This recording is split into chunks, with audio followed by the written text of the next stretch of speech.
Hello and welcome to the Streamers Unite podcast. I am your host, David Loudon, and you're listening to the number one spot to keep up with everything. Streamers Unite, video games, streaming news, and your chance to get to know us, the people behind the Discord, just a little bit better. Joining me today, we have @Wolf. How's it going, Wolf? Hey, how's it going? And we got Zizu. What's up, bud? Hello. Good. Good, man. And we got Nerdy Jarhead. What's up? You're... Hey, yo. So, yeah, guys, how we doing today? How's your week been? Everyone been doing pretty good? Doing pretty good? I mean, all's well been so far, you know?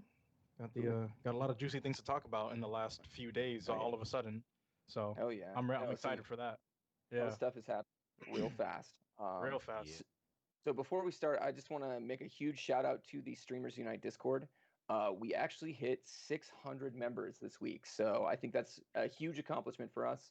We're going to just keep growing and growing. We're using this podcast as a vehicle to keep us growing. So if you haven't followed us in the Discord yet, we will put a link up sometime during this podcast in the chat, and we will just hit that link and we'll get you in there. We're a great community. So 600, we want to keep growing. We'll be at 1,000 in no time. I also want to thank our producer. I also want to introduce our producer, Crispy, for running the show. And as always, we have Mystic Donkey holding down the chat. So speaking in chat, if there's anything you want to say during the stream, please, or like post a question or something, go ahead and post it. We have Donkey recording those questions. We'll address them at the end as well as throughout the show. And I'd like to welcome you to all officially to episode 2 of the show, where we'll be discussing Apex Season 6, which just dropped out of nowhere. Fortnite's battle versus Apple, who has the bigger balls on that one.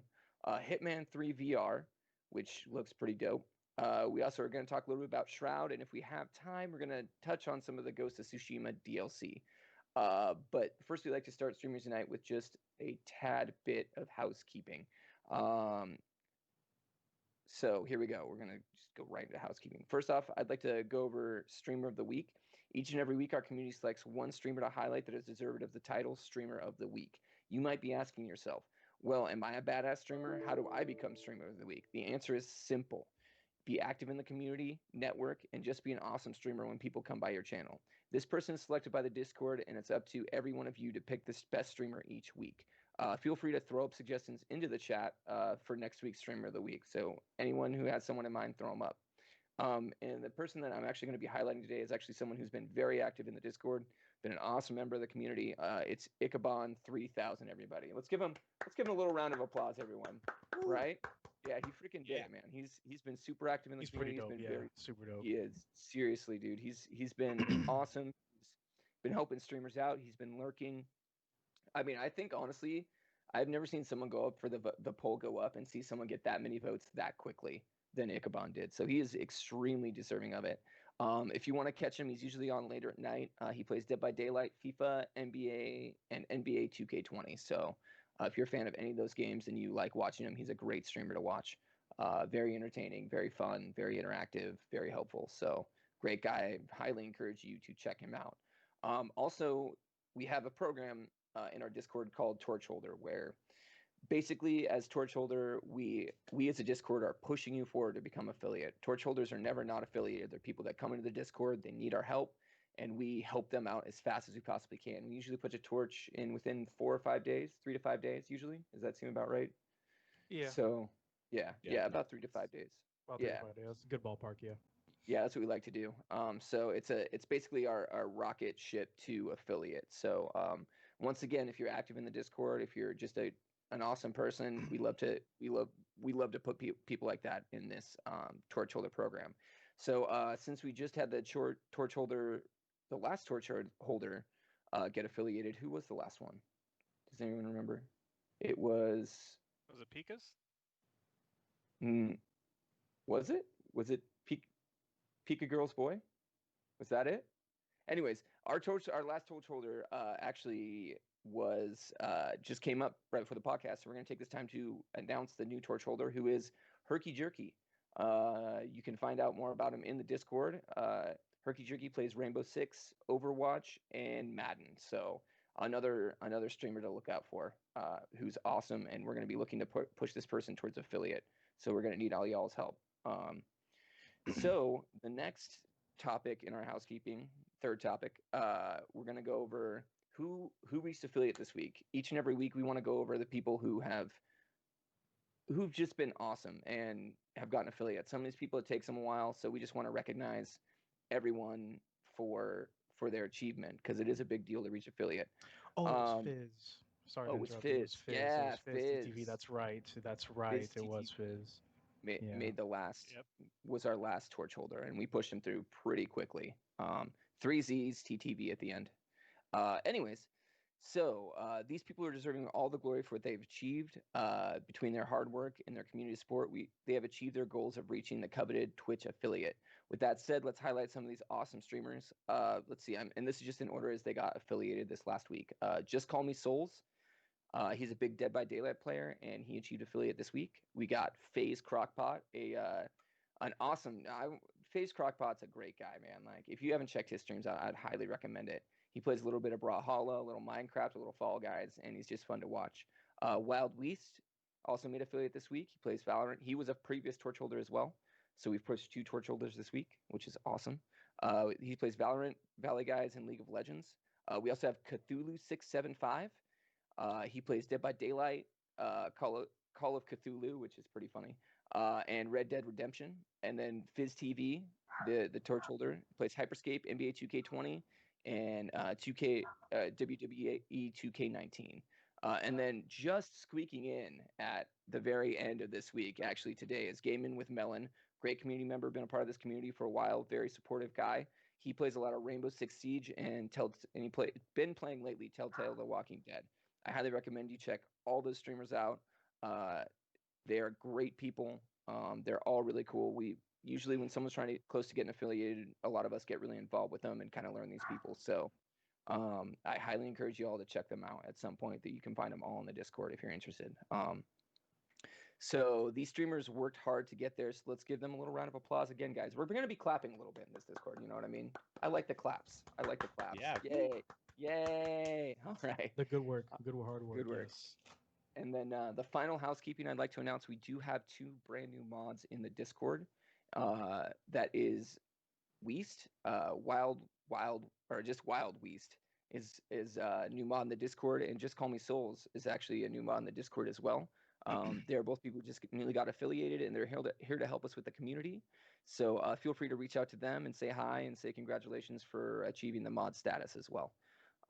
So yeah, awesome. I think that's pretty much all the housekeeping we have. Last week we did a little bit of community events, but as with last week, we still are not on the ball with community events. So we will be having more in the future, and we'll announce those as things go forward. So yeah, there we go. That's housekeeping. Yay. All right, we made it through the hard part. We made it through the hard part. Let's get to the juicy stuff already. Let's go. Time to get juicy. Yes, it's time to get juicy, awesome. Dude. I love it. I love it. So we're going to start off with our first topic, which is going to be Apex freaking Legends Season 6 dropped out of nowhere. Absolutely out of nowhere. And this is hype as hell, dude. For those of you who like Apex Legends, this is awesome.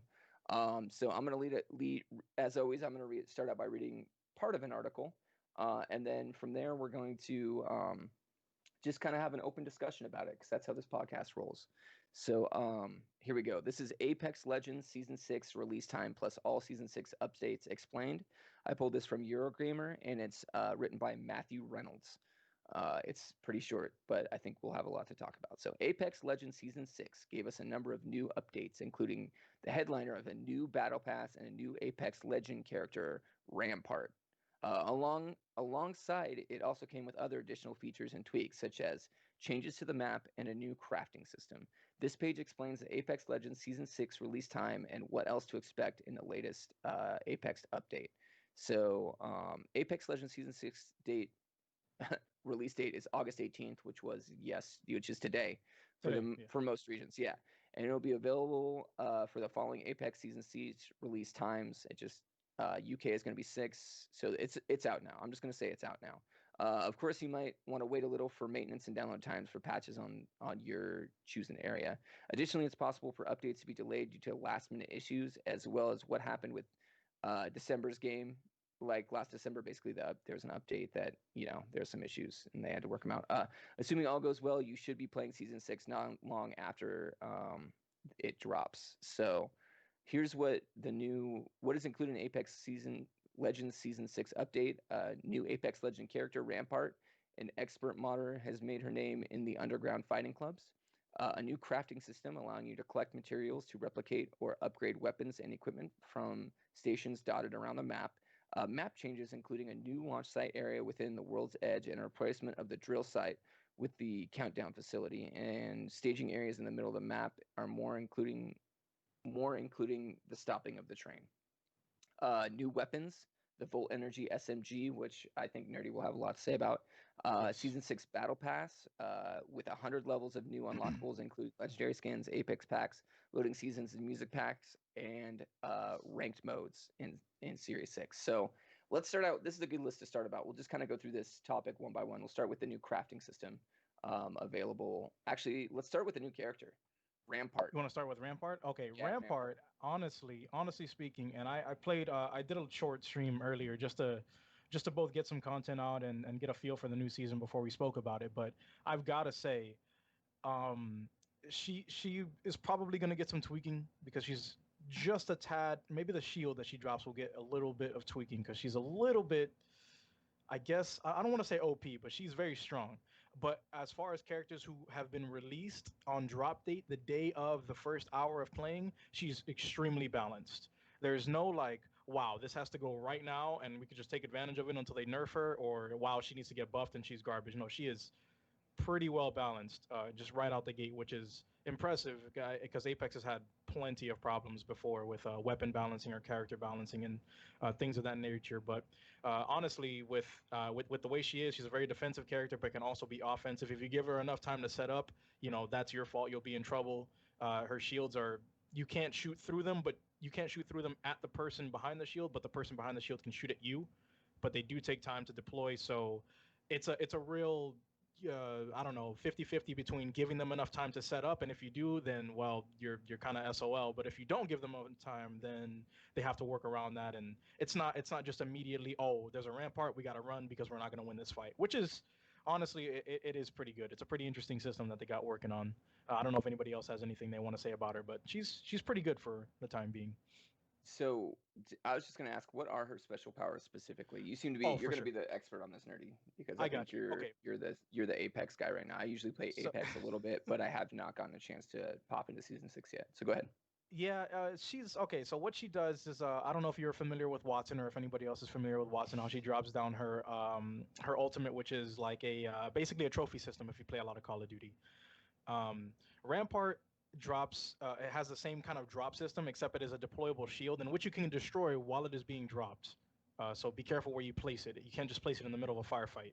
But once it deploys fully, it kind of displays like a ray shield, I guess. You can see through it and you can fire through it if you're on the correct side. But if you're on the opposing side, you cannot fire through the shield. You either have to damage the shield enough to break it, or reposition around the person who's using the shield. On top of that, she is an LMG specialist or a large machine gun specialist, so she naturally gets a few more extra rounds and a faster reload time when she's using LMGs. So if you want to use a Spitfire with her or whatever, yeah, she's actually pretty dope, because that's supposed to be her thing. And because it is her thing, she has a gun that's named Sheila. It's her minigun that she carries on her back, and it's just a deployable turret. It's kind of like a sentry turret in Call of Duty, but you have to. It's not an automatic. It's a manual.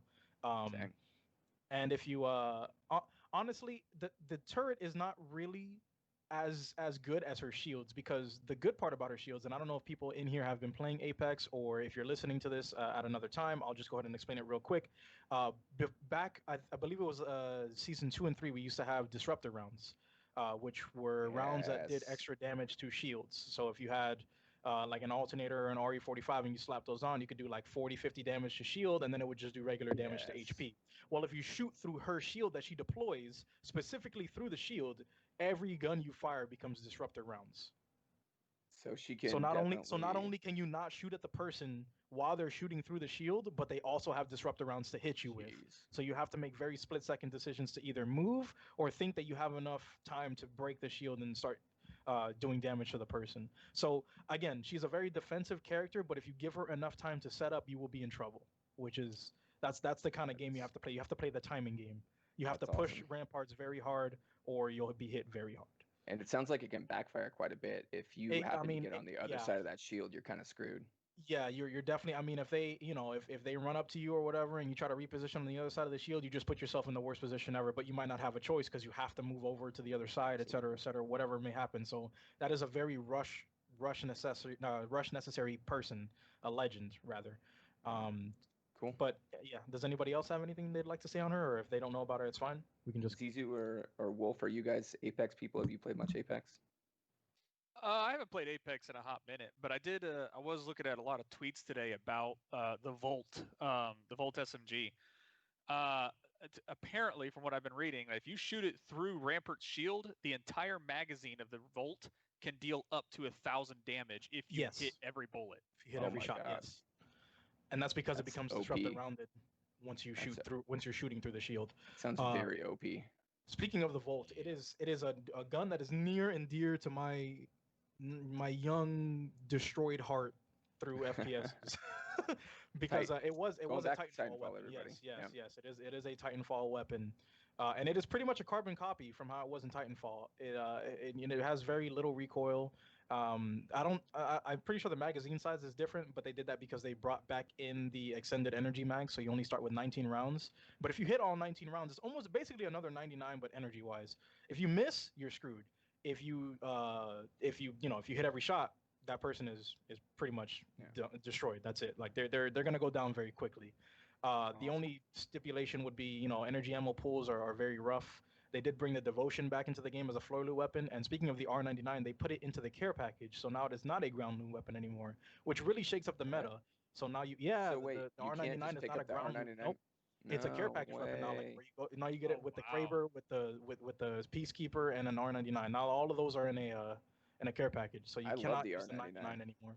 Yeah, but I figured they have to switch up the meta because if you've played from season 0 to now, the R99 has literally been the same. Everybody has the new gun and a 99 for backup. The new gun and a 99 for backup. A sniper and a 99 for backup. Like it's always been. Sense. It's always been the same. So I figured you still got the 301 as well. Yeah, the 301's still in the game, but also the crafting system helps with that too, because they cannot remove any weapons from the game because people have purchased skins, etc. If they remove it, there'd be a lot of uproar because obviously you spent $40 on a new skin and you can't now you can't use it or whatever. But what they did is that they removed the guns from certain rotation per day. So if you wanted to use the EVA 8, you would need to go craft the EVA 8.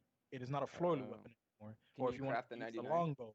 No, the longbow is the 99, the Peacekeeper, and the Kraber are all care package weapons that you have to get from world drop care packages. But weapons that were on the floor can be in rotation for the loot. So let's say, I don't know, you're playing ranked one day, the meta's the Volt, and you can't use the Volt because you have to craft it. It's not on the ground today, or it's not on the ground tomorrow, or it is on the ground tomorrow. So I feel like that's going to shake up meta things a lot. People are going to have to get comfortable with more weapon combos rather than just being like, oh, this is my gun that I use every game. Guess I'll go win. So is it hard to get materials and stuff, or is it something well, you get materials through opening crates. They have like little caches around the map that you can access, but every time you open the the little white and red pods, the loot pods or whatever, you get like 5 material.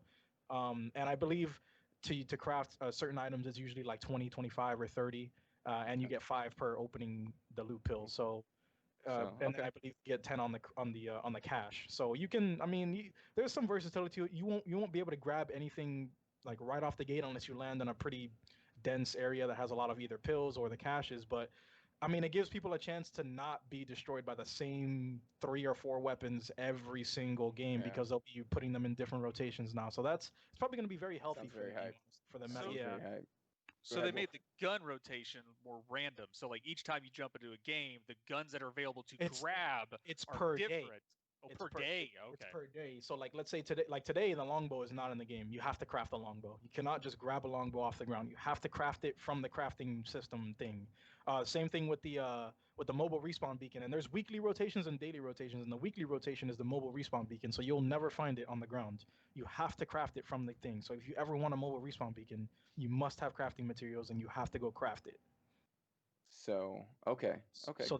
they're like switching loot pools around, so you have to use different strategies. You can't just do the same old every single match. Do they tell you which guns are going to be? Yeah, every time you go into, I believe if you open up the where you select, like if you want to go to the training or ranked or whatever, if you open that little menu up, it'll let you know this is what's in rotation. Also, right before you go into the game, every time you go into the game character selection screen, it tells you to the right, like, oh, these are the guns for the week, and these are the guns for the day that are out, or whatever item is in or out.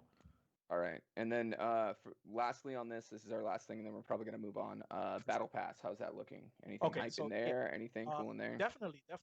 They started a new thing where they have like hollow sprays, so now you can kind of like CS:GO it, or you can just and oh no way pop up a little cool little icon, but they're like holograms, which you can kind of like troll people with them. They're a little interesting, and they have a lot of different variety in like their drop emotes. Everybody's getting some respect. All the characters that usually don't have good ones or didn't have them, they're starting to get into rotation. So everybody has a pretty decent drop emote. There's a reactive G7 Scout skin in the store right now, or in as of the level 100 reward, which is really cool. It looks like a, I don't know. Think of like when you're dropping in, where you jump off an Octane jump pad and your jetpack's on your back, like light fire. That's kind of how it looks, but all over the gun, which is pretty sick. Every time you get a kill, like jet flashes or whatever, fires the afterburners, which is pretty dope. Yeah.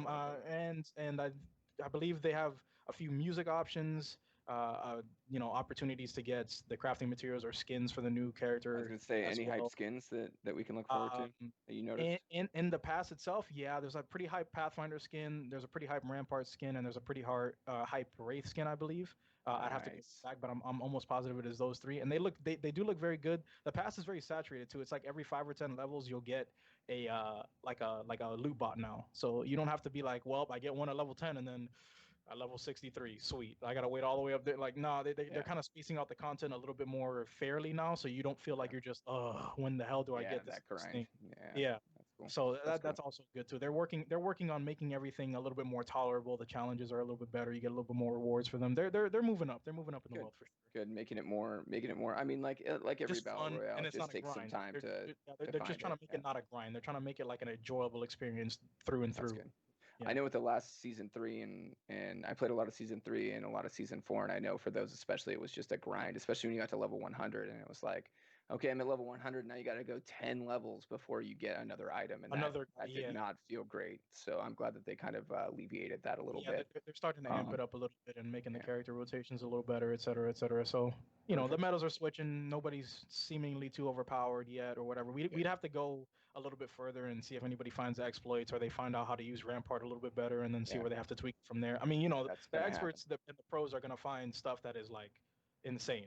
I mean, I could think about whatever, but you'll see the Twitter clip where the guy one-shots 3 people because he put 2 shields stacked behind each other and it did like triple damage or something ridiculous. You never know. You really don't. So just have to wait and see.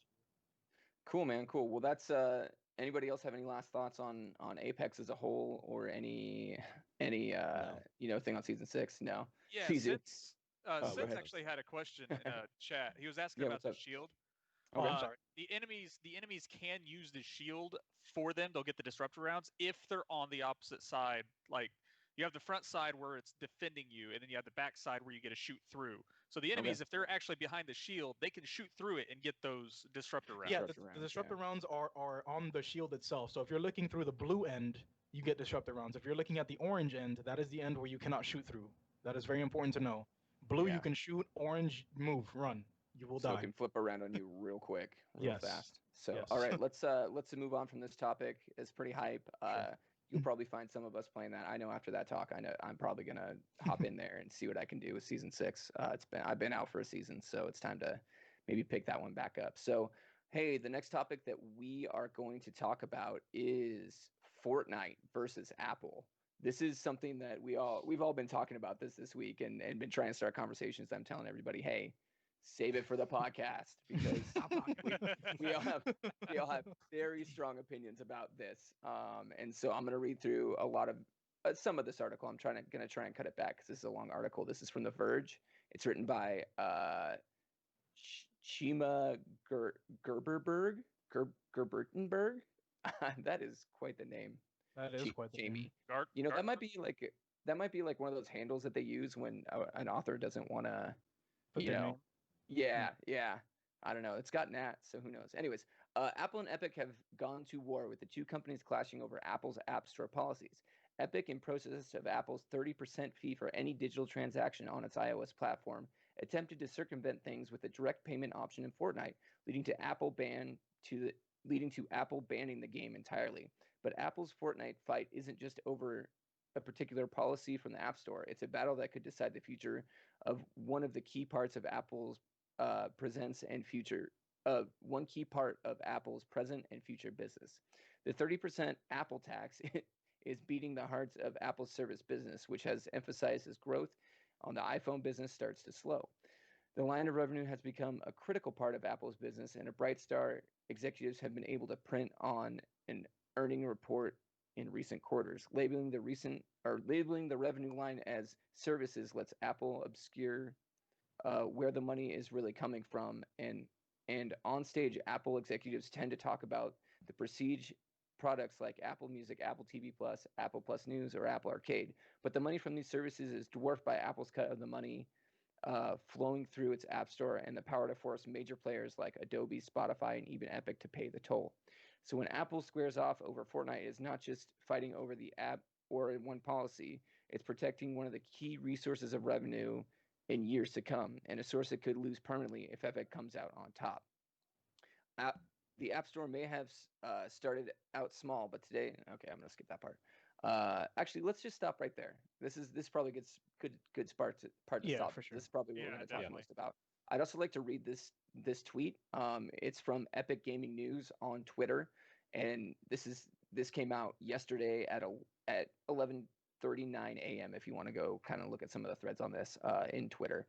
And it says Apple removed Fortnite from the App Store and has informed Epic that on Friday, August 28th, Apple will terminate all our developer accounts and cut Epic off from iOS, Mac development tools. We're asking the court to stop this retaliation. Details here. So I'm going to start at the conversation on this because I think this even harkens back to uh, about 2 years ago when Epic decided that it wanted to go after Sony for crossplay. They were able to achieve crossplay with absolutely everybody: Xbox, cell phones, PCs, even the Switch. But Sony held out and held out and held out, and I think it was the pressure from Epic finally just swinging their giant Fortnite balls around, saying like, "Hey, like you got to get on board with this, or we're gonna cut it, and you're gonna lose out on that extra revenue." So eventually, I think Sony crumbled. They bowed their knee to Epic, and they ended up allowing crossplay, and that's pretty much what has changed the video game industry as far as crossplay is concerned. Going from that point, and I think what Epic was thinking with the move that they're making with Apple right now is that, hey, we did it once with Sony. Fortnite's the biggest game in gaming still for the last 2 years. There's no way that they're going to turn us down and say, hey, like this tax is too much. It's too like they're just trying basically do the same thing they did to Sony. So I think that a lot of this is deriving from that original move where they're like, hey, we're Fortnite. We can do what we want. You know what I mean? Like we have the power here. We have the game. If Apple cuts itself off from Fortnite, they're going to regret it. And honestly, I think Apple saw that move and is calling their bluff on top of making it worse for them. They're also saying, hey, not only are we going to just take Fortnite off, which, screw you guys, we're also going to take off all Epic games and cut you off from our tools as just basically bringing down the goddamn hammer on them. So I just think, honestly, like this is going to be an epic showdown, to be real honest, because even though they take them off the Apple Store, you could probably still download the app. That was a nice pun. Yeah. Thanks. Like that? Like that? Yeah, dropping the hammer. We got it. Breaking down those walls. Oh no! No, I was thinking it was an epic showdown. Oh, I was thinking about the epic part. Yeah. Oh yeah. Oh god. You weren't even invited to the pun. No, And you made it. I just made it. I just done did it. That's how I roll these days. Oh It's my an god. epic showdown. More way than one. Anyways, so I'm just gonna start out with that. Why don't we start with Zizu on this topic because he didn't have much to say about season 6 of Apex. So let's start with your opinion on this whole thing. Oh boy, there's a lot. So if you actually look into the lawsuit that Epic did, they purposely they're like baited Apple to ban them for what they did, because their lawsuit they issued an hour to 2 hours after the fact, and it's like a 30-page like in-depth, like super long, and in there it says they do not want to any loss of money or damages or anything like that. And what they're trying to do is demonopolize Apple with their store on their platform. And so basically, it was when like a year or two ago when Epic made their own game launcher on PC. They, were battling Steam, but Steam didn't have exclusive rights on PC, so they were just able to make their store, and it was not a big deal. And their rates are lower. They made deals, and then a lot of games went over there. Like Metro was one of the first ones, and then it just kind of cascaded from there. And on the iPhones, they're still giving out hella free games on there, by the way. If you don't Yeah, have for sure. Epic Store and getting free games, you're missing out. Go ahead. Sorry to cut you off. Yeah, for sure. But on iOS and Android and all that, they have the stores are like locked down. Like it's only through them, it's through us, or you're not on here. And so what Epic is trying to do is make it so other stores can be on those devices. Like the Epic Game Store can be on there instead of just having the Apple Store on there. And they're going about it in a very, I don't know, risky way, because if they fail this, it's going to take down a lot of companies, because when they ban the whole Epic stuff in 2 weeks, that any game that has Unreal Engine is getting taken off of Apple Store, correct? And that's a lot of games. And that's A lot lot of of lot. games used. I mean, it's And one of that's the going to main. piss off so many companies. And remember, this it's, isn't just Apple either. They're fighting this with Google as well. So yes, exactly, with Android as well. Yes. yep. So Yeah. But does anybody have anything to add on or Nerdy, why don't you go ahead? on that? You seem to have a lot to say about this as well. I don't know, man. I feel like it's a very like just either you comply with me or we take you down. Like it's a very like threatening way, rather than like going yeah. about it as like two proper billion-dollar companies who could just sit down and be like, listen, bro, from another quadrillionaire to another quadrillionaire, this is something that we could speak about. But they're just like, we're gonna undermine you, and when you find out, we're gonna be mad about it. Like, Well, but if you imagine, I mean, they went up against Steam, they went up against Sony, and have won every single time. That's going to put a chip on their shoulder. You know what I mean? Like at that point when they're like, all right, well, everyone else has bowed the knee to Fortnite. Why wouldn't Apple? Why wouldn't Apple at this point? And so this is the first story that's so interesting because they called their bluff. You know what I mean? Like they said, not only do we not only like are we like, okay, well, whatever with Fortnite, it's basically what Apple's saying. You know what I mean? Like they thought they had the $1 million ticket with Fortnite and that no one would turn them down for it. And Apple actually took it off of their store. They're the ones who are saying, no, fine, we'll just get rid of it. And to me, that's saying the greed of Apple in all of this. And even in the article, it spoke to how that's one of their, I mean, even compared to their Apple TV Plus, Apple Music, all their other programs, that 30% is what their moneymaker. And they don't want to see a loss to that. So instead of Apple just kind of saying, well, there's plenty of money to go around, let's cut a deal. We'll bring you, Epic will just bring you down to 15% quietly under the table. They've drawn this out into the public now. And I mean, made it a huge but thing. when you throw a dodgeball at someone's face, they're not just gonna be like, you know what, I do want to sit down and speak to you. Like you can't just jab knives at Apple and then expect Apple to be like, you know what, yeah, we're wrong. We can go ahead and respectfully sit down and speak to you in an Arrogance. adult way. Yeah, like you just can't. I mean, Epic can't just walk up there swinging their huge financial dong and being like, this is what's gonna happen, and expect nobody to say anything about it. Like that's a weird way to go. I don't know. I feel like the whole approach is just such a weird like playground process of like bully No pun status. intended. Yeah, exactly. There you go. It's just a weird way to go about it. I feel like they like Zizu said earlier. They got jebaited into being upset so they could get sued rather than trying to speak about it. Like they were undermining so they could undermine the undermine and like skip everything. Do you Instead think of just this is a hating. move too to get Fortnite back in the news? I mean, Fortnite has been slowly losing its player base over the last year or so, and they have been looking for ways to kind of boost that, new seasons and stuff. The only thing that scares me about the Epic thing, man, because I feel like it could end up like a Walmart thing too, where it's just like you thought it was gonna help everybody else out, but it just killed everybody else and then took the spot of where Apple is going to be. Yeah, seriously. I don't want the smaller developers to still not get anything from this, and just for Epic wanted to save a few extra bucks. Like, no, who cares? Who cares about these huge and a lot of small developers use that Unreal Engine to get their games off the ground. It's an easy, user-friendly engine. A lot of big games do. Yeah, too, a lot of huge games. It's free to use, basically. You can go download that now and start making your own game. All that Epic asks of you is that they get a cut of the money if it actually gets published. So if you're a student or if you're anybody else, you can just go pick up that software and start making a video game right now. And Epic asks you for nothing. But now imagine you do that, and the company you're working under gets you removed from everybody's phone and everybody's platform.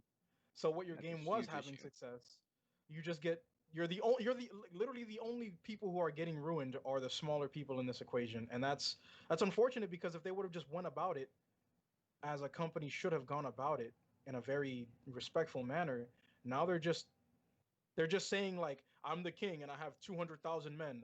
They can all die. I've got 200,000 more at home. Yeah. Who cares?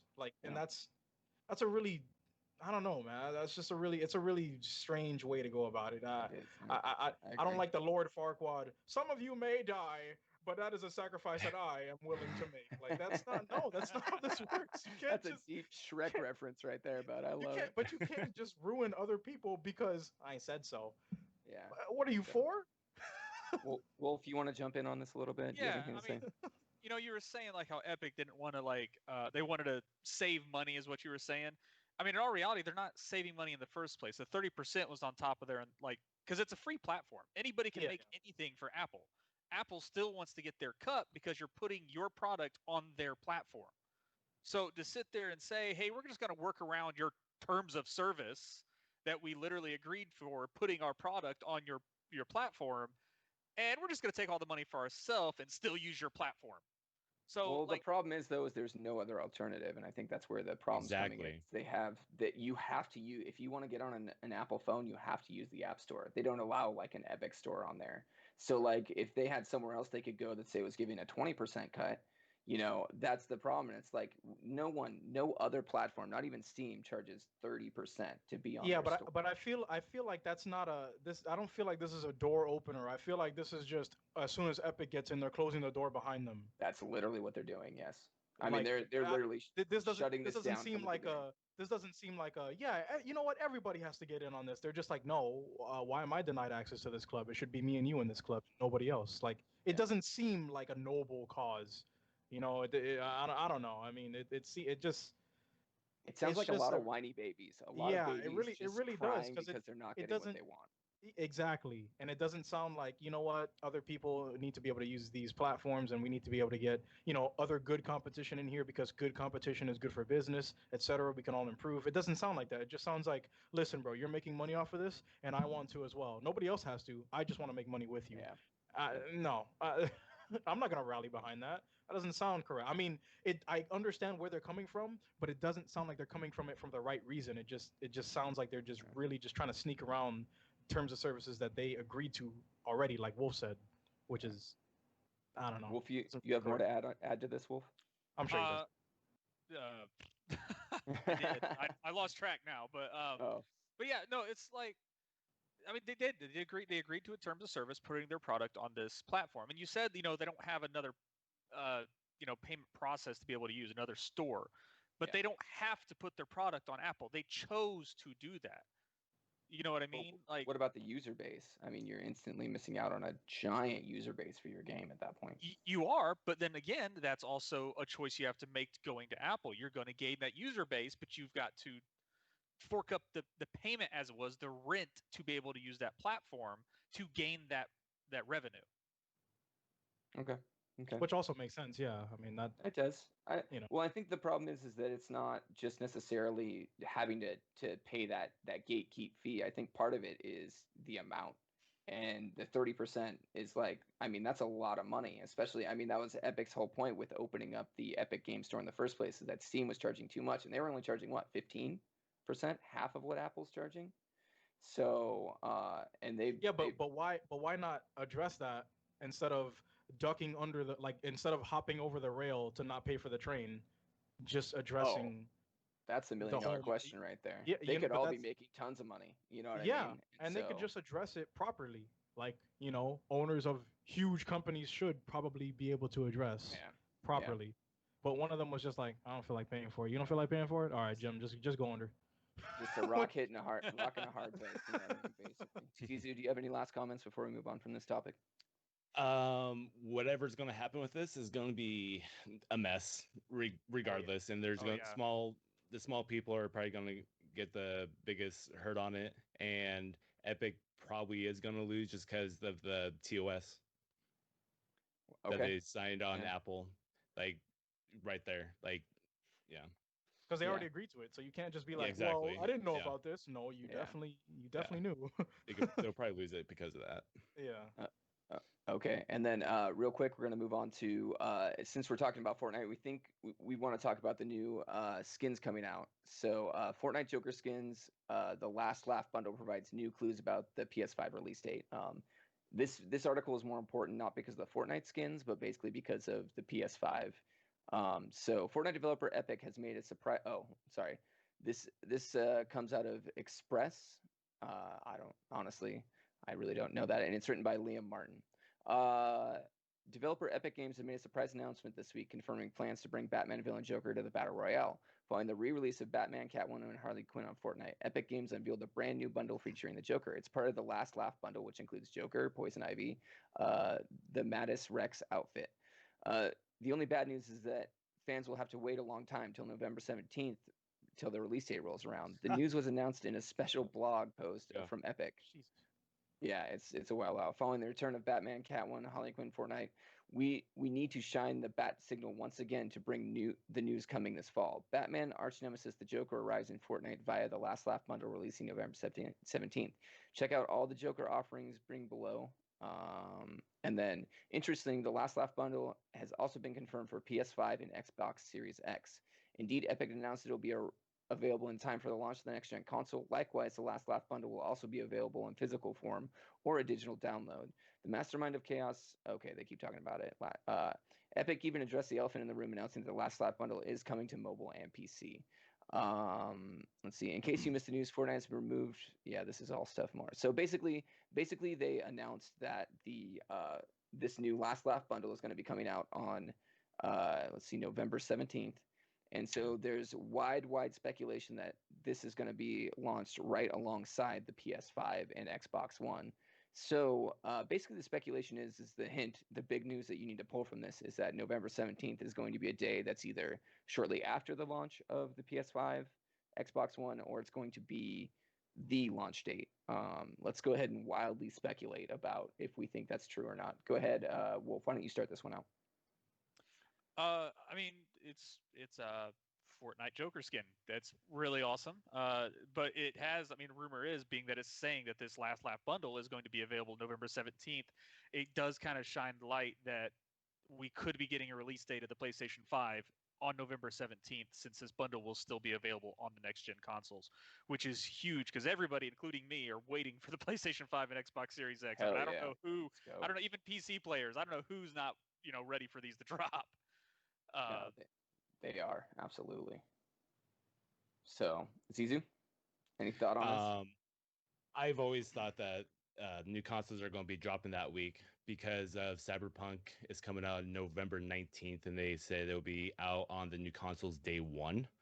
And so I've always thought that sometime that week, and the 19th, Cyberpunk, that's on a Thursday. It's a really weird day. It's not like a midnight release. It comes out on Thursday. So I was like, that's a really weird day. Tuesday is generally media release day, by the way. For people who don't know. So that's when the Fortnite's skins coming out, which is 2 days prior. And but I really do think it's going to be sometime that week. It's a week before Thanksgiving, before Black Friday, and it just makes sense. What do you think about availability? Do you think there's going to be enough to go around, or is it something you think that's going to sell out right away? Oh, I don't even know. How are we gonna do IRL Black Friday? How is that gonna work? It's not. probably not gonna happen. Yeah, that but is a great that's point.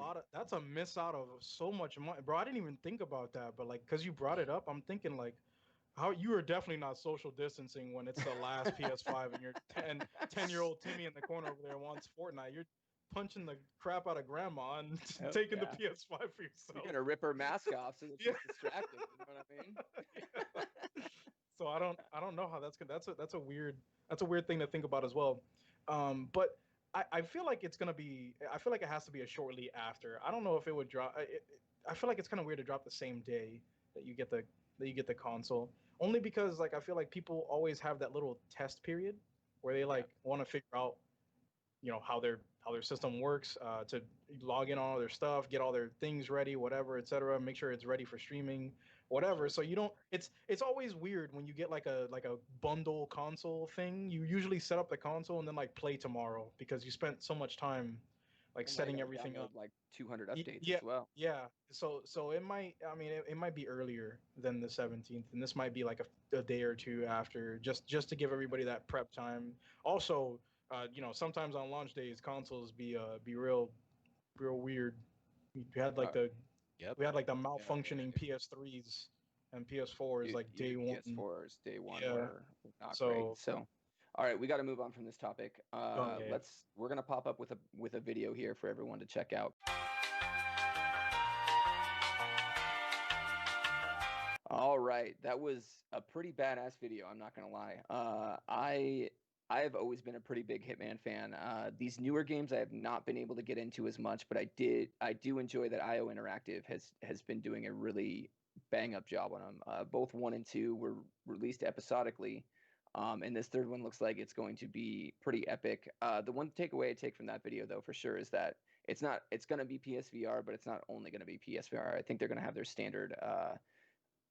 See, I've never played a single Hitman game in my life. I've never been interested in it at all. And when we brought this up as a topic, I was like, okay, it's just Hitman VR. Like, I don't really care.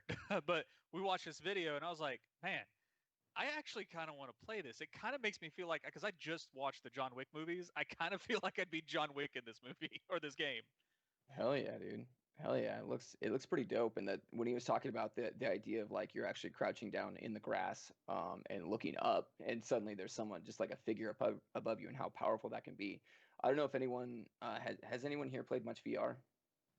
Am I the VR guy here? No. Okay, so I do have a PSVR, and honestly, that technology is a game. It's a subjective sense. I've played it. Hell yeah, dude. It's a great it's just a great experience. I think VR is something that you will never really fully understand until you're in there. Actually in there, you got the helmet on, you're looking around, you're like, oh my gosh, this is insane. And usually the more complicated games like Hitman are the ones that you'll sit in there 20-30 minutes. You'll check it out, do this or that. It looks really cool, but honestly, like some of the best games I've played and some of the better VR experiences I've really had have been games like Beat Saber, short experiences where you can get in there, slice some bricks, have some fun.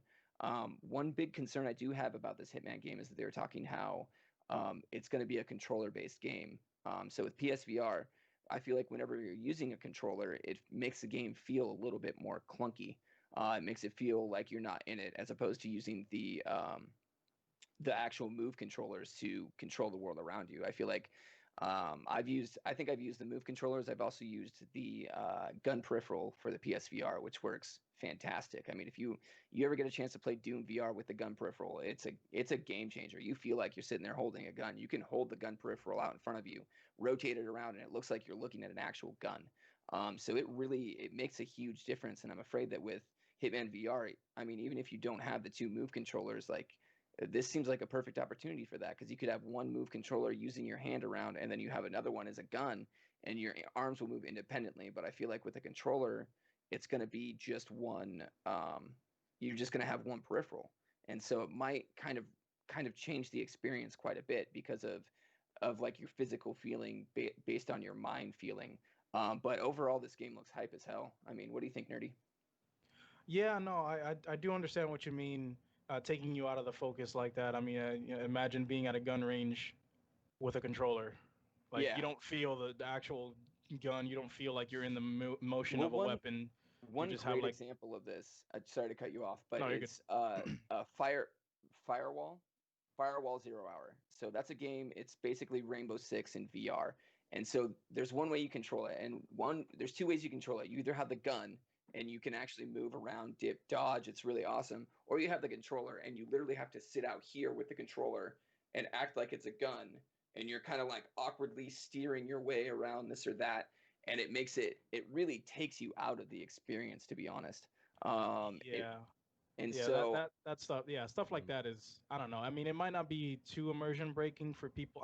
I assume, or like I don't know, maybe just an assumption, speculation, whatever, is that people are now starting to get more into VR, but they're not very acquainted with the leap of going straight from the standard controller to the motion controls or the move controllers, etc.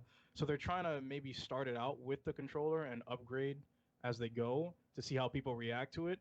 I mean, it's not a great I don't know if it's a great way to do it. I'd rather just have both at the same time if they were if going to do that. if you're gonna But buy the PSVR, make sure you get the bundle with the Move controllers because it yeah, makes a huge difference. And if you're planning on playing first-person shooters like uh, Arizona Sunshine, Firewall Zero Hour, Doom VR, I would also look into getting the gun peripheral because I mean, just the difference. Part of the reason I bought the gun peripheral is because of Firewall Zero Hour, and that was such a fun game, but it just controlled like garbage with the controller. So, I mean, like, yeah, that disconnect might be. I mean, the game itself looks phenomenal though. oh yeah, I'm sure it's got a ton of content in there, but that immersion breaker of using a controller might be, I don't know. It may be a deal breaker, or whatever. I'm assuming they're just gonna kind of cast their rod out, test the water, see what they see what happens. there's always Uh, updates they could bring in. I but mean, I'm assuming Yeah, for my sure. yeah again I feel like they have to have it optimized for the move controllers, and they're just trying to inch people in by having it with a controller first, which is not a for you to be able to just kind of be a first person Hitman ish style. Just that looks a lot. I mean, Hitman games are fun, but now that you have to be like, oh, well, I guess the target's in front of me. yeah. You Well, know? I mean, with Hitman too, can you imagine being in a costume and adding to that intensity too of like, let's say Yeah. you're just in like a general costume, you know what I mean, or something like that, and you're walking around like that's gonna go through your head while you're in that VR headset. Like, man, I am in a dangerous area, and all it will take was someone just talking to me to figure out that I am not Supposed to be part of here. what's going Yeah, on here. You know what I mean? I think that could add an absolute huge definitely. dimension to that series. Absolutely huge. Zizu, you got any comments on this game or VR in general? I've never played VR or Hitman, but I've seen a lot of What about VR? videos of no. uh, and then, but I've seen a lot of videos of people playing or just messing around in Hitman, just doing some stupid crap. I'm just excited to see people just do that in VR to see what you can or can't do. And when you said about costumes just now, it just made me realize, like in the last game, I think you can put on like a mascot costume, like a full on head and everything. And I'm curious if that'll change what you'll see in VR as well. Yeah. Yeah, no, it should be interesting. It's actually a game that I feel like will lend itself very well to VR. And so I think at the end of the day, it's a smart choice. And I think it's a smart choice to make it, have the VR component, but also have the standard component there for people who either A, don't want to put the money or have the time for VR, or B, just don't like VR. You can still go back and have your core Hitman experience without that. But as always, it seems like VR has been used lately to add to games as opposed to replace games. I think a good example of that was the new Ace Combat, where they really heavily marketed the VR portion of it, but Ace Combat itself, I mean, that was a small part of the game. So I think that's kind of the future in VR right now is that we're not replacing your favorite games yet. We're just enhancing them. So I think that's Yeah, pretty it's an cool. option. Yeah, it's Yeah. an option. It's an option. So I do. Last thought in here. I'm going to close this out since I'm the only one here with a VR. I highly recommend it. I mean, if you have any interest at all in getting into VR, PSVR is awesome. It's a lot of fun. It's not a high priced option, and it's just something that, especially if you can find it on sale, it's pretty cheap. It's pretty cheap. I mean, get into it. You could there is better options as far as like the Oculus Quest, like that, but they're more expensive. So if you already have a PlayStation, find a used one, find it on sale. I think usually around Black Friday, which one exists this year. I was able to find mine, and it was like $150 with 2 games. So just look out for those bundles, look out for those sales, and experience it. It's really cool. Especially play Beat Saber. I would highly recommend that game if you have never played that. Great way to get into VR, dude. When you're sitting there slicing blocks, I mean, you look ridiculous, but at the end of the day, it is hella fun. So fun. It is by and far, still one of my favorite VR games. All right, let's move on from this topic. We are going to roll over to everyone's second favorite streamer, right? Shroud. Hey. So, yeah, hey, he's no ninja. Shroud reveals. Shroud wishes he was ninja. I mean, man, if I was. Nah, Nah. man, nah. Nah. Listen, if I was Shroud and I was like, do I want to give up my perfect accuracy for blue hair? No, I'm I'm good. Yeah, but I think Ninja's rolling in that dough a little more at the end of the day. Listen, so I think it's... listen, bro. Shroud is rolling in some Yeah, dough he's zone. fine. He's fine. Okay. We don't even know what he's got from like Cloud9 from all those years ago. He might have invested that tons of time ago. You don't even know. Very true. So we're reading this out of Comic Book Gaming is the website. Shroud reveals why he's chosen Twitch over YouTube. It is written by Tanner Diedemann. Acclaimed streamer Shroud came back to Twitch this week after a long time away from streaming platform. He returns as an immensely successful one with 500,000 views turning in to check things out and see what his new post-hiatus look. Watching him play games and getting the details on questions unanswered since he's been gone. One of those questions dealt with his return and why he returned to Twitch instead of YouTube. He explained his reasoning for choosing Twitch over any other platform and hinted that he's got plans for the future. Shroud was on Twitch initially before he made the jump to Microsoft's Mixer, but that all changed whenever Mixer was shut down. Joined Facebook. Basically, Facebook took them over and is slowly killing the platform. But we'll talk about that later. Streamers like Shroud and Ninja were left out a dedicated streaming platforms. Both took time off of streaming afterwards until they both ended up back on Twitch. During Shroud's return stream, he knew people were wondering why he picked Twitch. He responded to the question by praising the platform and his focus on gaming while alluding to his future. You can hear his comments in the YouTube video below from his channel that captures highlights from his streamers. And here's a quote from him. Well, obviously Twitch is the best, right? Duh, Shroud said about Twitch. Born and raised in this platform, and 2, it's just the biggest. It's all about gaming. I have some plans. Let me tell you, I got some plans, including gaming. Shroud again hinted at his plans later in the stream. He confirmed to his viewers that he does indeed have new merch coming out, even more than that in the works. And he said he had a lot of secrets in his head right now. He's got a lot of things coming out this year and a lot of things happening next year and a huge thing happening on top of all that. But let's wildly speculate over the huge thing. On top of that, he doesn't know what things are happening yet. So, and they also show a picture of his stream stats, which are very impressive. Let's see, stream duration. He streamed for 8 hours. He had an average of 222,000 viewers, almost 200. Like me and numbers, man. I can't do numbers. Yeah, you just can't. There's gonna be a compilation out there at some point of just that's what I'm thinking. numbers. That's fine then. Let's do it. It's me reading numbers. Live views. He had 7.5. Now you guys got me tripped up. 7.5 million live views. And he gained 254,000 new followers. So that's pretty awesome. So yeah, let's just kind of leave it at that. So first off, I'd like to roll back to where I said let's wildly speculate as to what do you think his big thing is coming up? Very big thing coming up in a couple of. Honestly, I bet you could take these quotes and take out Shroud and put in Donald Trump, and probably sound pretty similar. But and it would sound that's like just me. No politics. That's the last of politics. It's gonna be huge. It's gonna be huge. That's it. There's no politics podcast. We'll save that for another stream. It was funny, okay? There was nothing politically charged about it. It was just funny. Fair enough. But let's dip out of that and dip into this. What do you think Shroud has coming that's big? Do you think it's a movie? Do you think it's something else bigger? Let's go ahead with you, Nerdy.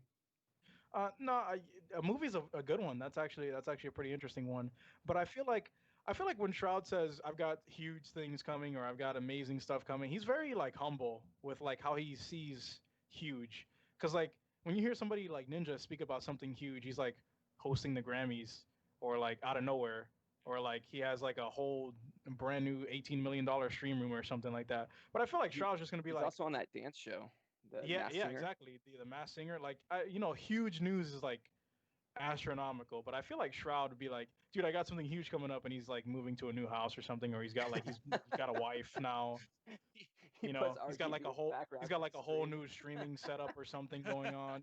I feel like Shroud is a lot more humble when it comes to what he considers huge. Because even when he speaks and when you see him stream, big things coming up or whatever. I think like his first big news was the Mixer commercial and then switching over to the platform. Like that is huge, but it's not like it's not world breaking. He seems very humble in the way that he chooses. Well, on that Mixer note, by the way, the article makes it sound like both Shroud and Ninja were left out in the cold once Mixer went down. And don't be mistaken, they were left out in the cold with millions of dollars. They got their contracts paid out, and a lot of other streamers got left in the dust, and that's total Yeah. garbage. I Total mean, the way garbage. that That's they not. wrote that is not. Yeah, that Yeah. they weren't the ones that suffered from it. It was No, the not at people who all. had like a 20 viewer community and now they have to restart all over Absolutely. again on a different platform, Absolutely. which definitely does suck. I feel like the left out part was like I guess it's kind of like when you tell your friends and your family like, oh dude, I'm moving to this new spot, and then like the lease like dies, like the lease is like up or something, or there's a weird agreement, and then you're like, hey guys, I'm going back to the old spot. Like you're kind of just like disappointed, like disappointed because you don't got your space Well, anymore. the other I guess thing that's is, what both Ninja and that's what they Shroud do yeah. have user bases still on Twitch. Twitch never got rid of their channels. As a matter of fact, they used Ninja's channel as a platform uh, to basically bolster other streamers at the Oh time, yeah, and Ninja got they also very upset about supported that. Spank Bank too. That was a weird chapter in Ninja's channel when you're 4 years old and pull up his channel and there's Spank Bank material on there. That was Yeah, also a that's no-no. Which very is I'm still surprised that there was yeah. I mean that was just a weird that was a move. But bad move by Amazon. I That was a don't bad I move don't by feel yeah. like as creators as big as them, you would just delete their No, platform. Right? Like no. I don't feel like you do that. That's a weird business move. So they were never really in any danger as far as like, well, now where do we go? Where can we go? Because they're Yeah, always. I mean, if you're making money for someone, you're always going to be accepted back. I don't think there's yeah, anything too yeah. crazy about that. Especially if you But left on good terms. You know what I mean? yeah, of It's like that course. I with mean, any employer. I don't know. His big news might be that he just like hops back into competitive or something for all we know, because he's been very Yeah, adamant about not going into that. But he might be yeah, on like Valorant grind, or somebody might have wanted to pick him up for Apex because the new season just dropped. It's I mean, yeah, Shroud is very weird when it comes to yeah. like what I said about how he explains things. But somebody else go ahead. I don't want Yeah, to. I was gonna say, Wolf. Wolf, do you have anything to say about this? Shroud, are you a big Uh, Shroud fan? Do you I mean, like Shroud? I think he's an awesome streamer. He's really fun to go and watch. He is a very humble person. When you actually watch his streams, like he's not yelling at people, calling other streamers bad. Not saying any other streamers name, Doctor Disrespect. Uh, but Don't he's worry, just a phenomenal streamer to watch. don't Big worry. We got things. Doctor Respect coming soon. So Listen, bro. If you say one more bad thing about that Ethiopian poisonous caterpillar, I'm gonna. But I mean, Doctor, very I mean, respectful. We'll straighten you out. there was a rumor when Valorant came out that he was going into the professional scene for Valorant. So that could be what is coming up. He could be Oh, jumping back into oh, the Valorant scene or into the competitive scene just in Valorant this time. that's So great. I mean, that could be it. We could see an Adam Sandler lookalike in Valorant. Oh, I love it. I love it. He looks like I'm sorry, I had to plug that in there because he does. He looks Yeah, like it's Adam good. It's Sandler. good. He does look like Adam Sandler, honestly. oh my God. I There's I another couldn't guy, another actor I can't think. Justin Long. uh, He looks like if Adam Sandler and Justin Long had a baby. honestly though. I'd love to see Shroud in competitive again and just be like, so how did you feel about the energy in the room? Oh, that guy got owned. Like just a random Shroud. Yeah. Absolutely. Just Shroud's answers would be so good. Zizu, you got anything Zizu, to you had talk about? anything? Yeah, Yeah. Um, it doesn't surprise me Shroud went to Twitch. Like he was still super active on Twitch even when he was on Mixer. Like he was in people's chats. Like he was always in Summit's chat or Mizkif's chat. Like he was always around. So him coming back to Twitch is yeah, everyone saw it coming pretty much. But for his big news, Yeah, I really do. Believe he's gonna go to either competitive gaming, or it's gonna be something way on his personal side, like having a kid or something like just so left field that no one's even thinking about. Oh man, that would be. Do you think that'd be big enough news? Okay, having a kid is a big deal, but do you think I it's mean, big to enough him, news when you're talking about the gaming community? but was he really speaking? He was just telling people that he had things coming True. soon. He wasn't True. really speaking on his gaming career That's true. in general. And he also had that super long vacation. I don't know. Maybe he had plans to have a kid in that middle of that or something. He did grow a beard. You know what I mean? Yeah, He did grow a beard.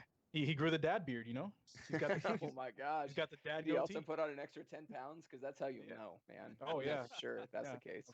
100%, dude. He's So, got that slick old comb over. You imagine Shroud being I'll hop on and flick you, dude. Don't speak back to me. Go to your room before you get flicked. Before you get 360 flicked on. I'll he's 180 like, you. just shows up on stream. It's like, Yeah. baby. So yeah, actually, Yeah, right. He just comes in. I've got Since this just brought thing it up. You know, the gaming community and like major streamers having kids is actually really big because Tim the Tap Man, yeah. when he had his kid, Oh, like Brewer, yeah. social media blew up. Like he even had his kid on stream with him a couple times. Oh, like yeah. having a kid is actually a really big deal for these top end streamers. Like people actually care. You know, it's Oh, because for it's sure. like what we're all trying to do here at Streamers Unite in our own streams ourselves is build a community where we're all like. It feels like we're an actual family. So any live or big event like that is huge news for us and our community that sits there and watches us and supports us. Yeah, that's very true. Yeah. I mean, so this big news could be absolutely anything. We're gonna have to wait to find out what that is. Obviously, he's very vague about all that stuff. So I think that's enough Shroud news. I think we have enough time to touch on this topic just very quickly. We said we probably weren't going to, but I'd like to get into it real quick. Ghost of Tsushima received multiplayer update later this year. This is out of NME Gaming News by Daniel Hollis. In PlayStation blog from senior game designer Darren Bridges, details of the new update were outlined. The new multiplayer element is called Ghost of Tsushima Legends and will be free for all players.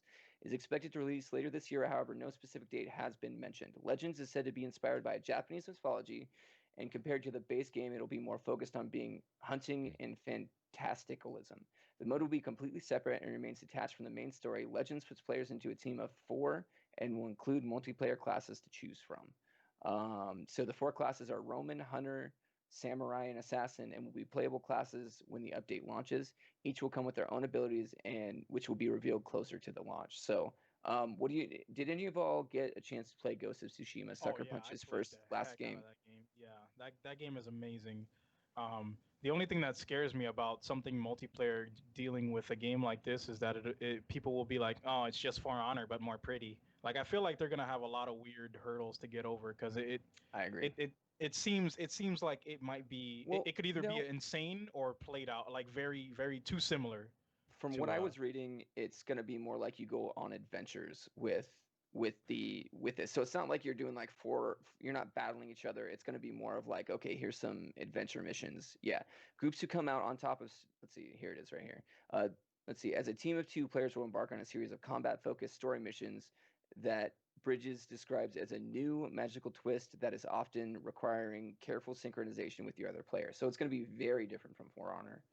Whereas For Honor is more of just like it's basically a fighting game where but isn't I mean when you fought like general if anybody's played Ghost of Tsushima spoilers or if you've played For Honor, well, if you played For Honor, then you know this. Regardless, when you go in a single combat, you have your camera locked onto the other enemy. You have to read their movements. There's usually like a prompt that lets you know what move is coming up next, etc. So when you fight in that, whether or not it's a PvE or a PvP element, it could still be very, very similar and almost too similar. I mean, just because your friend is next to you and it's PvE doesn't mean it's not just a PvE version of For Honor, and that scares me because I like this game a lot. Ghost of Tsushima is a very good game. What about Dark Not sponsored, Souls? by the way. Sins is saying that it reminds him more of Dark Souls than it does For Honor. Yeah, but I mean, it doesn't have the hard aspect of that. And sure, I mean, like as with Dark Souls and especially Bloodborne, where you could bring people in and play that multiplayer type experience whereas So what do you like the think it'd two be of like you a go through and fight Sekiro? bosses. Like you going through Sekiro, but with friends? Possibly. I mean, that could possibly be what it's more like. I mean, like, but I think it's going to be more focused on multiplayer. Obviously, it's something you can't do on your own, so it's Yeah, probably going to yeah. be a little bit harder experience. So any thoughts on this, Zizu? Have you ever Um, played For Honor? I've never played any of these games that we're talking about at the moment. I mean, Ghost of Tsushima. Sorry. No, I have not. But when I heard about the multiplayer when you guys are like a couple days ago, I was thinking it was going to be like a co-op. I didn't realize is this like PvP? Is this what it No, is? no, no, no. No, No, it's no, it is co-op. going to be PvE. It's going to be PvE. It's Yeah. gonna, Okay, okay, so okay. essentially Destiny style, where you're like in a fire team, but With I'm assuming Okay, you're just running through you're the talking world. about For yeah. Honor, and I was just seeing like PvP in my Well, head. I meant more the style of how For Honor is, like the layout of just trying to be historically accurate with fighting, but also Okay, having okay. to fight stronger enemies, etc. Things like that. Gotcha. so, yeah, but it looks pretty cool overall. I'm hyped. So I still haven't beaten the original game, but I'm hyped as hell for it. So I gotta get on that. I'll probably have a couple streams coming up here pretty soon. Oh yeah, So let's kind of start wrapping this up a little bit. for sure. That was just a quick delve into that. We might talk more about that as the release date comes sooner. A lot like the sorry, lost my train of thought. So a lot like Epic's Fortnite skins, this is going to be out in a little while, so we're going to have plenty of time to talk about that.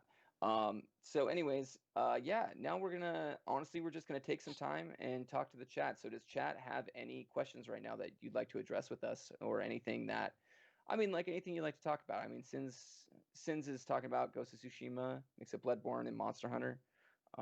That sounds really That cool. would be cool. That would actually be Yeah. pretty cool. Yeah. Yeah, Honestly. I wonder if they're gonna have more bosses in that too. That's like, you know, bigger stuff. Is there any questions, Crispy? Do we have any questions that have come up during the stream that we could answer at this point as well? I think we answered the Apex one that we had earlier, and I didn't see any. Didn't see any Other questions ones. come up in Yeah, the chat. I don't think I've. I mean, obviously I'm human. I could have skipped one, but I feel like I've been looking at it. Yeah. Pretty well. Yeah. And also I'd like to talk to. Does anybody have any suggestions right now for raids? Have we found someone to raid yet, Crispy? That's the other question that I have for you right now. Okay, Hey. we have a raid lined up. Who is that person that we're going to be raiding here? Just a little announcement.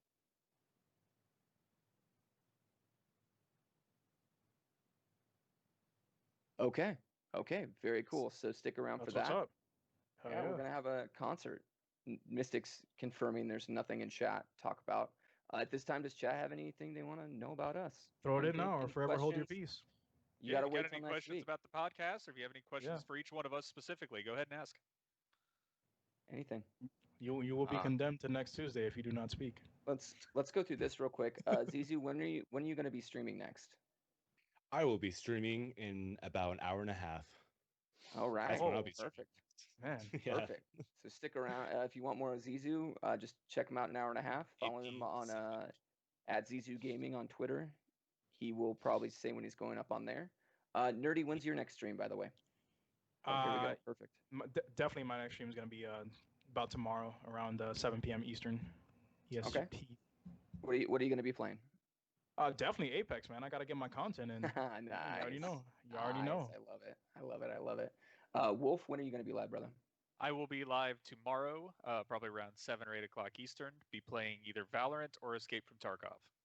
Ooh, can you tell us a little bit about Escape from Tarkov? I know that's a game that's a lot of people are playing, but I mean, like, what do you like most about that game? Well, I love a challenge on a game, and this game has been a challenge from day one of actually getting it. I finally wanted to jump on the bandwagon this wipe. It's basically just a survival looter game right now. It's in beta, so there's still a lot they're adding to the game and the way they want to change it. But like right now, you can kind of go anywhere you want on the map and do like a raid and go collect items, guns, kill cool. other players, kill regular computer players and stuff like that. But so it's PvE and PvP. Yes, but yes. The thing is there's no indication on who's a player and who's not a player. There's no health bars. There's no names over people. It's just, hey, that's a person running across the field. I'm going. You to can shoot definitely them. shoot your teammate too. Okay. Yes, if Definitely. you're not communicating with your Yeah, teammates, you you can definitely shoot murder your teammates. It can Yes. get very messy. Awesome. So, Yes. and it is a very hard game. I struggled playing Tarkov the first 10 levels, but once you hit level 10, it kind of makes it easier because you could get what they call the flea market. It's basically where you can go. It's the auction house. If you've ever played an MMO, it's an auction house. Um, so you can go and buy items other people are selling that they found in raids, and it can Okay. be guns, armor, bartering items, stuff for your hideout. From my understanding, what they originally want to do in this game is when you go through raids, if you actually look at the map of Escape from Tarkov, each area has like a dotted line that leads to other areas. The overall plan for this game is you start out in your hideout and you have to go through each area in line to get Hi, where Alex. you want to go, and then you have to escape back to your hideout as well without dying or losing any food or energy. Yeah, that's insane. That's nuts. Also, a fun thing yeah, to go ahead. add, just real quick, is the amount of keybinds and movement in that game is literally ridiculously insane. You can like stand, crouch, and lay down, right? Cool. That's like the standard. But you can also 4-degree lean, 6-degree lean, 90-degree lean, Jeez.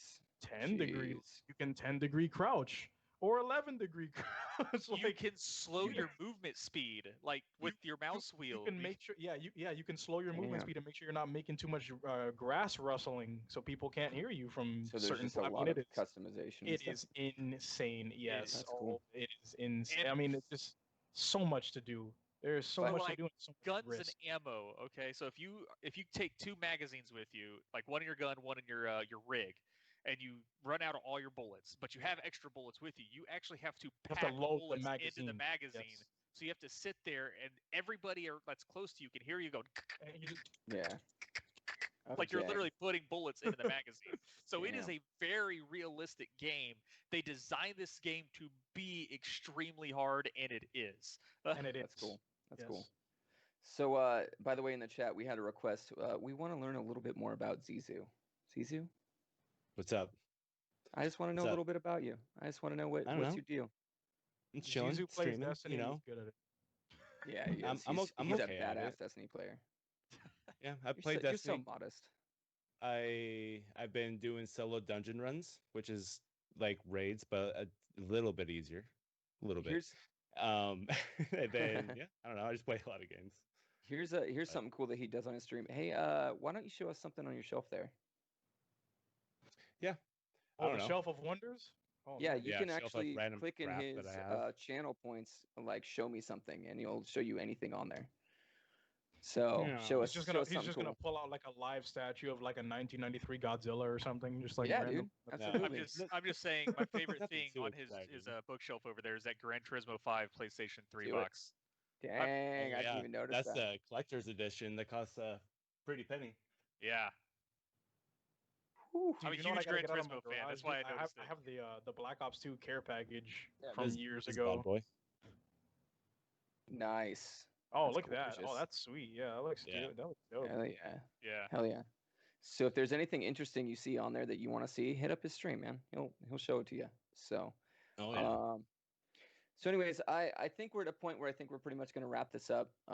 Anybody have any final thoughts or anything you want to say? Eat your vegetables, kids. Eat your vegetables. That's, I mean, like, unless it's gross, then don't. Unless it's all right. Yeah. Unless it's broccoli. If that's never mind. All right, everyone. That's our show. I want to thank Crispy, Nerdy Jarhead, Zizu, and Wolf for helping me out tonight. Yeah. You have just watched the Streamers Unite official podcast, where each and every week we're here to discuss the latest gaming and streaming news. I just want to sincerely thank all y'all for being here.